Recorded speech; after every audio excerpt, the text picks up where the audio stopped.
लगता है जैसे अभी मेलों का मौसम आया हुआ है। कम से कम गांधी मैदान आकर के तो यही अनुभव होता है। आज हम फिर गांधी मैदान पहुंचे हुए हैं और यहाँ एक नए मेले की ओर आपको ले चलते हैं। तो चलिए इस मेले में।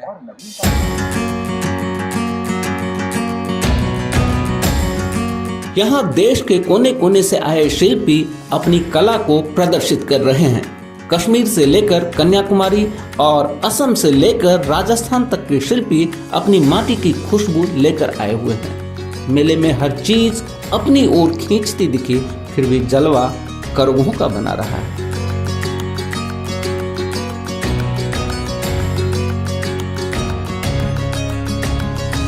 कश्मीर का कैनी और पश्मीना, तमिलनाडु का कांजीवरम, असम का हैंडलूम, बिहार का भागलपुरी सिल्क, मधुबनी पेंटिंग से सजे ड्रेस मटेरियल और वाराणसी के हथकरघों से उतरी हुई तरह तरह की साड़ियाँ लोगों को लुभाती दिखीं। बनारस की बनी हुई है और सिल्क साड़ी है। इसका कलर और डिज़ाइन मुझे बहुत ही अच्छा लगा। बनारस की डिज़ाइनें अलग होती हैं सर, उसकी साड़ी ही अलग होती है। जैसे कि चंदेरी कॉटन होता है, चंदेरी सिल्क होता है, मूंगा कोटा होता है, कोटा कॉटन होता है, बहुत सी साड़ियाँ होती हैं सर हमारे वहाँ। बात करघों की चले तो यह खादी के बिना कैसे पूरी हो सकती है, क्योंकि यह सिर्फ वस्त्र नहीं, राष्ट्रीयता का अलग जगाने वाला एक उपकरण है।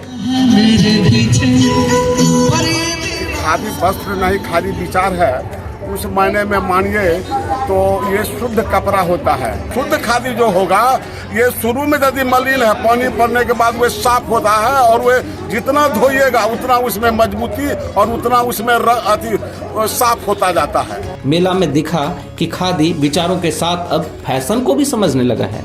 महिलाओं को मतलब पहनने के लिए ये अब बना रहे हैं और सलवार सूट वगैरह मतलब इसमें गर्म कपड़े वगैरह का भी यूज कर रहे हैं, जो महिलाएं अब धीरे धीरे खादी में भी एंट्री कर रही हैं। मेले का रंग फीका न पड़ जाए, इसलिए बच्चों की मस्ती का भी ख्याल रखा गया है। मेला सिर्फ बच्चों को ही नहीं, बड़ों को भी लुभाता दिखा। ये सब मेले के लिए हम लोग वेट द होल ईयर, पूरा साल हम लोग वेट करते हैं कि ये सब मेला कब आएगा और कब हम लोग को कुछ अच्छा चीज़ हम लोग को पूरे इंडिया से मिलेगा।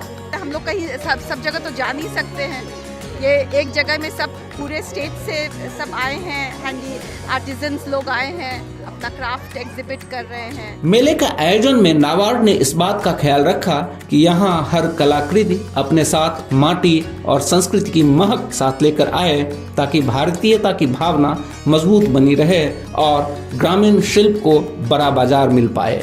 नाबार्ड कई वर्षों से अपने स्थापना के समय से ही कारीगरों के लिए, जो हमारी स्वयं सहायता समूह की महिलाएं हैं उनके लिए, किसान के संगठन जो अभी बने हुए हैं FPO, उनके स्टॉल्स को लगाते हैं और एक व्यापक रूप से बाजार उपलब्ध कराने के लिए हम लोग ये मेला का आयोजन कराते हैं।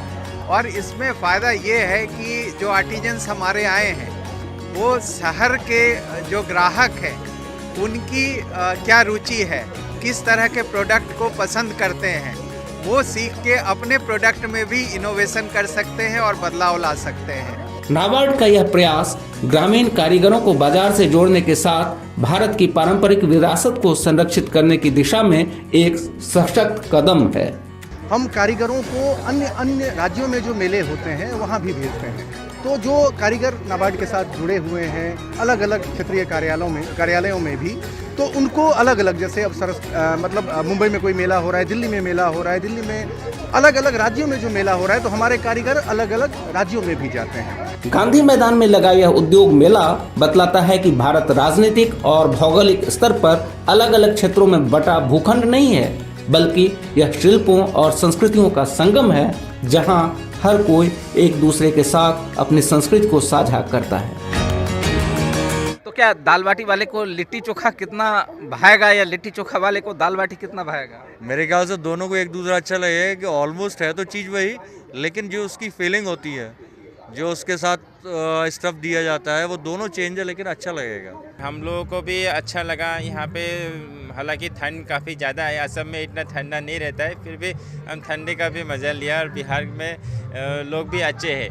कभी आपने खाया है लिट्टी चोखा? हाँ लिट्टी चोखा खाते हैं, अभी ठंडा में गरम गरम लिट्टी चोखा खाते हैं हम लोग, बहुत टेस्टी है।